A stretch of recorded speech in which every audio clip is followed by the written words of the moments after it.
Hi friends, good morning. First of all, please my channel like, share, subscribe and comment. Viewers, ఇవాళ topic వచ్చేసి ఏంటంటే ఏపీటెట్కి సంబంధించి 7th class social స్టడీస్లో history topic తీసుకున్నాను. Content wise part 1 important bits అనమాట. ఢిల్లీ సుల్తాన్లు in this lesson name. Let's start the topic.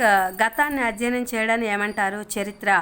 ఈ చరిత్రకి మనకి ఆధారాలు ఏంటి అనేది ఏవి తెలియజేస్తాయి అనేది నెక్స్ట్ క్వశ్చన్ అనమాట. పురావస్తు ఆధారాలు అనేవి వేటిని తెలియజేస్తాయనంటే నాణ్యాలు, శాసనాలు, స్మారకాలు, కళాఖండాలు, ప్రాచీన నాగరికత అవశేష సంపద, ఇవన్నీ కూడా మనకి చరిత్రను తెలియజేయడానికి ఆధారాలు అనమాట. ప్రాచీన యుగం ఎప్పటి వరకు ఉంది? 8వ శతాబ్దం వరకు. మధ్యయుగం ఎప్పటి వరకు ఉంది? 8 నుండి 18వ శతాబ్దం వరకు. ఆధునిక యుగం ఎప్పటి నుండి ప్రారంభమైంది? 18వ శతాబ్దం నుండి ప్రస్తుతం జరుగుతున్నదంతా కూడా ఆధునిక యుగానికి సంబంధించిందనమాట. వజీరులు అంటే ఎవరు? ఢిల్లీ సుల్తానుల మంత్రులను వజీరులు అంటారు. సుల్తాన్ అంటే ఎవరు? రాజ్యంలో సర్వాధికారి రాజు అన్నమాట. చెహల్గాని ప్రారంభించింది ఎవరు? పరిపాలనలో సహకరించడం కోసం టర్కిష్ ప్రభువులతో కూడిన వ్యవస్థ ఇల్టుట్మిష్ అనే ఆయన ఈ యొక్క చెహల్గా అనేదాన్ని ప్రారంభించడం జరిగింది. బందగాన్ అంటే ఏంటి? సైనిక అవసరాల కోసం బానిసలను కొనుగోలు చేసే పద్ధతిని బందగాన్ అంటారు. ఇక్తాల్ అంటే ఢిల్లీ సుల్తానుల కాలం నాటి రాష్ట్రాలు. వాళ్ళు ఇక్తాలుగా విభజించి ఈ యొక్క రాష్ట్రాన్ని పరిపాలించేవాళ్ళు అనమాట ఢిల్లీ సుల్తానులు. ఇక్తాదార్ అంటే ముక్తీలు అంటే ఎవరు? ఇక్తాల యొక్క సైనికాధికారులు. షరియత్ అనగా ఏంటి? ఇస్లాం న్యాయ సూత్రాలు.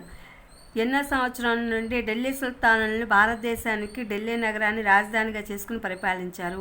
క్రీస్తు శకం 13వ శతాబ్దం నుండి 16వ శతాబ్దం వరకు ఢిల్లీని రాజధానిగా చేసుకుని ఢిల్లీ సుల్తాన్లు పరిపాలించడం జరిగింది. చారిత్రక ఆధారాలు ఎన్ని రకాలు? 2 రకాలు. ఆ చారిత్రక ఆధారాలు అంటే ఏంటి? పురావస్తు ఆధారాలు అంటే వాన్మయ అంటే లిఖిత ఆధారాలు. ఈ రెండింటినీ కలిపి చారిత్రక ఆధారాలని చెప్పి అంటారు. తోమార వంశానికి చెందిన రాజపుత్రులు దేనిని రాజధానిగా చేసుకుని పరిపాలించారు? దిల్లికా లేదా దిల్లికాపూర్ అంటే ప్రస్తుతం ఢిల్లీని ఇదివరకు పూర్వనామం అలా పిలిచేవాళ్ళు అనమాట. క్రీస్తు శకం 1192 సంవత్సరంలో ఏ యుద్ధంలో పృథ్వీరాజ్ చౌహాన్ని ఓడించి ఢిల్లీని స్వాధీనం చేసుకున్నారు? మహమ్మద్ ఘోరీ 2వ తరాయిని యుద్ధంలో ఓడించి పృథ్వీరాజ్ చౌహాన్ని ఓడించి ఆ యొక్క ఢిల్లీని స్వాధీనం చేసుకోవడం జరిగింది. మహమ్మద్ ఘోరీ ప్రతినిధి ఎవరు? కుత్బుద్దీన్ ఐబక్. బానిస వంశ స్థాపకుడు ఎవరు? కుత్బుద్దీన్ ఐబక్.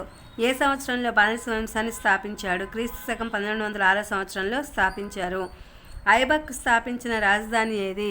మొదట లాహోర్ని రాజధానిగా చేసుకున్నారు. ఆ తర్వాత మళ్ళీ ఢిల్లీ సామ్రాజ్యాన్ని కుతుబుద్దీన్ ఐబక్ రాజధానిగా స్థాపించాడనమాట. ఎవరి కాలంలో రాజధాని ఢిల్లీకి మార్చబడింది? ఇల్టుట్మిష్ కాలంలో ఢిల్లీని రాజధానిగా మార్చుకున్నారనమాట. ఎవరు ఢిల్లీ సామ్రాజ్యానికి అసలైన స్థాపకునిగా పరిగణించబడతాడు? ఇల్టుట్మిష్ ఢిల్లీకి తొలి సర్వస్వతంత్ర పాలకునిగా పరిగణించబడతాడు. ఇల్టుట్మిష్ కుమార్తె ఎవరు? Razia Sultana.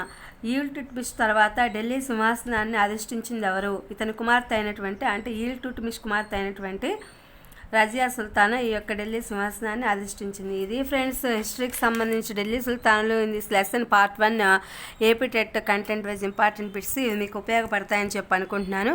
Please my channel like, share, subscribe and comment. Thank you for watching. Thank you for our support.